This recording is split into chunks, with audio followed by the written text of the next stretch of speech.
You're listening to Audiology. Support our work on Patreon and be sure to submit your requests for topics in the comments below. Back in early December of 1776, things weren't looking great for the Americans. They had just been kicked out of New York by the British, and their sidekicks, the Hessian mercenaries, and the Continental Army, had to beat a retreat across New Jersey. A staggering 90% of the soldiers who had fought at Long Island were no longer with the army. Many had deserted, convinced that the fight for independence was a lost cause. Even George Washington, the big boss of the Continental Army, was having his doubts. He wrote to his cousin in Virginia saying, "I think the game is pretty near up."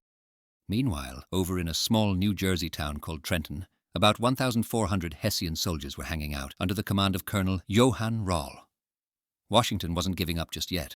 He had managed to pull together a force of 2,400 troops. This force was made up of infantry divisions led by Major Generals Nathanael Greene and John Sullivan, and they had their artillery game managed by Brigadier General Henry Knox. George Washington cleverly placed a spy named John Honeyman in Trenton to act as a loyal supporter of the British, known as a Tory. Honeyman, who previously fought alongside Major General James Wolfe in Quebec, had no trouble convincing others of his Tory allegiance due to his background as a butcher and bartender who did business with the British and Hessians. His role allowed him to collect valuable information and mislead the Hessians into thinking the Continental Army was too demoralized to attack Trenton. Just before Christmas, Honeyman made sure he was captured by the Continental Army and brought directly to Washington. After a discussion with Washington, he was seemingly imprisoned, only to escape following a conveniently timed small fire. Meanwhile, the Hessian commander Rall was unwinding with his troops at a Christmas celebration, completely unaware of the looming surprise attack planned by Washington and his forces. The strategy of the United States was to launch a surprise attack from 3 different directions.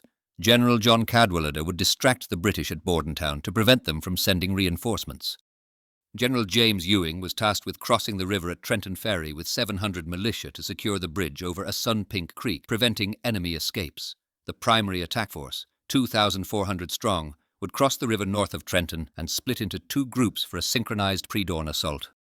In preparation, American forces began to harry enemy patrol, capturing important communications and unsettling Hessian defenses. On December 20th, reinforcements bolstered Washington's camp, including 2,000 troops from General Sullivan and 800 from Fort Ticonderoga under General Horatio Gates. The Hessians set up their winter headquarters in Trenton, a small town at the time, arriving on December 14, 1776. Despite the lack of city fortifications and recommendations from his officers to strengthen the town's defenses, Rall refused, downplaying the risk of an American attack. However, despite his public confidence, Rall expressed concern in private communications about the threat of an imminent assault, even requesting but being denied additional support from British troops nearby. Before departing for the attack, inspiration came in the form of a visit from Benjamin Rush, during which Washington penned the resolute password, "Victory or Death," for his forces. The crossing of the Delaware River began under challenging weather conditions that turned from rain to sleet, then snow, causing delays. Despite these difficulties and the loss of 2 soldiers during the march, Washington's forces maintained their resolve, aided by local volunteers familiar with the terrain. Washington encouraged his troops onward, even instructing them to rely on bayonets after learning the wet weather might render their gunpowder useless. Close to their target, they encountered American forces under Adam Stephen, fearing this unintended confrontation might alert the Hessians.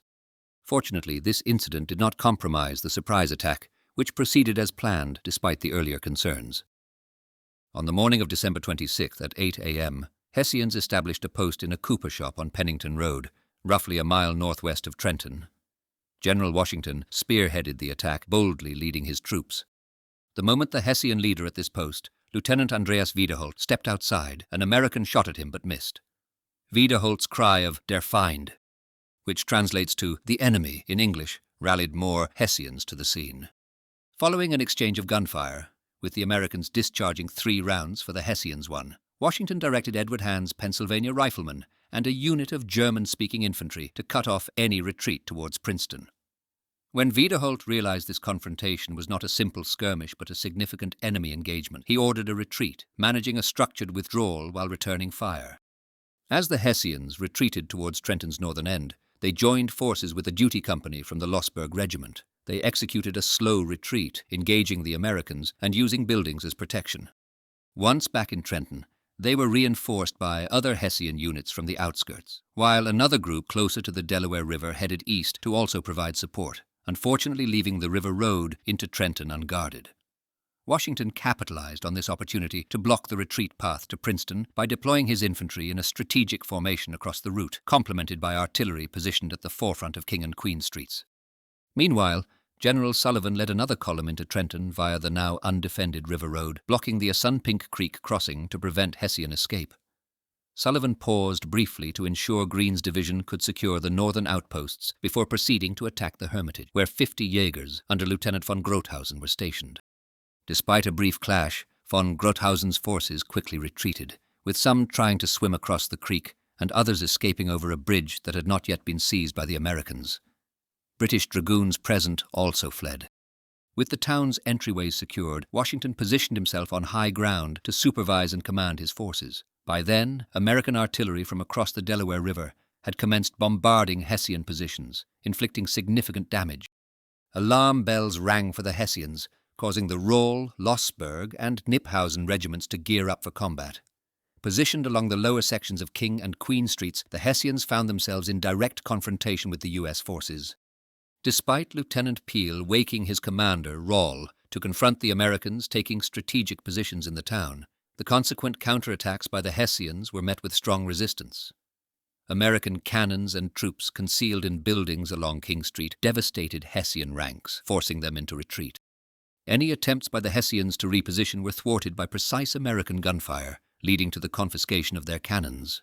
On Queen Street, further Hessian attempts to advance were halted decisively by the Americans under Thomas Forrest's command.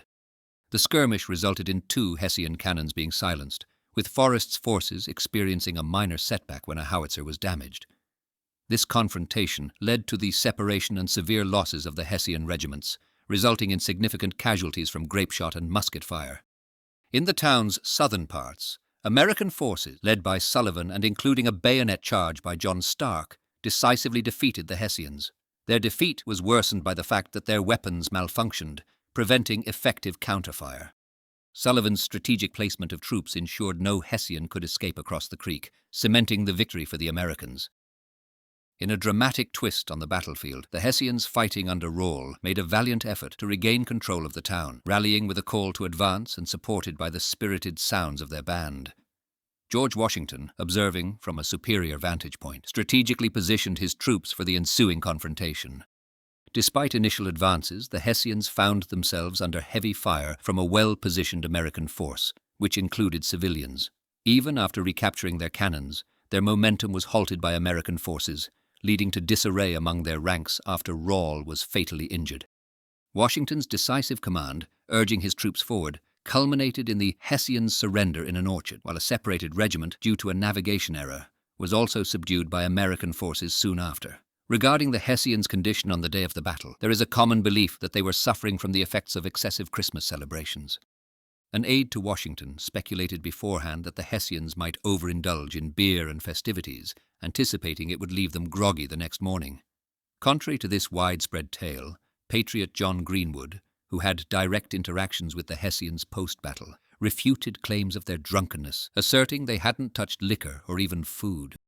Supporting this, military historian Edward G. Lengel emphasized that while the Hessians were indeed exhausted, the notion of their incapacitation due to intoxication was unfounded. Following the surrender of the Hessians, it is said that George Washington joyfully shook a young officer's hand, proclaiming, "This is a glorious day for our country." On December 28, Washington spoke with Lieutenant, who would later become Colonel, Andreas Wiederhold, who revealed the mistakes Roll had made in his preparations. Washington realized that without Cadwallader and Ewing, who couldn't complete their crossing, he was left with a tired army of 2,400 men by themselves, making it impossible to proceed after Princeton and New Brunswick. By noon, Washington and his troops had retreated across the Delaware River back into Pennsylvania, taking with them their prisoners and seized goods. However, Washington wasn't finished yet. He bounced back with victories at the Battle of the Assunpink Creek and the Battle of Princeton a week later, cementing Patriot advances. In terms of losses, the Hessians faced 22 deaths, including their leader, Colonel Johann Roll, 83 injured, and 896 captured, wounded included.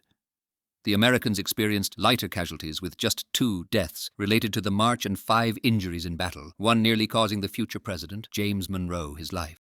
The days that followed saw additional Patriot losses due to various hardships, possibly exceeding those of the Hessians. The captured Hessians ended up in Philadelphia, then Lancaster, and finally in Virginia by 1777. Rawle passed away from his injuries the night of the battle. The battle eliminated one Hessian regiment and significantly weakened another, with the Patriots seizing around 1,000 weapons and loads of much-needed supplies ranging from food and drink to clothing. Among the captured Hessians was Christian Strenge, who would later make a name for himself as a schoolteacher and artist in Pennsylvania. This battle may have been small, but its impact was significant, much like the later Battle of Cowpens. It served as a morale booster, convincing the Continental Congress that victory over British forces was possible and spurring re-enlistments in the Continental Army. This triumph over a European army reduced the fear previously instilled by the Hessians and was a turning point in colonial support for independence, propelled further by Thomas Paine's writings and the efforts of the New Jersey militia. Notable injuries during the battle included those to George Washington's cousin, William Washington, and Lieutenant James Monroe, who would go on to become president. Monroe's life was saved by Dr. John Riker after a severe shoulder wound. In Trenton, the Trenton Battle Monument stands tall in memory of this pivotal victory. Annually, the crossing of the Delaware and the battle are reenacted, weather permitting. The legacy endures through 8 Army National Guard units and 1 active regular Army artillery battalion, all tracing their lineage back to units that fought in the Battle of Trenton, being part of the broader heritage of 30 current U.S. Army units with colonial origins. Thanks for watching. Share your thoughts in the comments and subscribe for more content.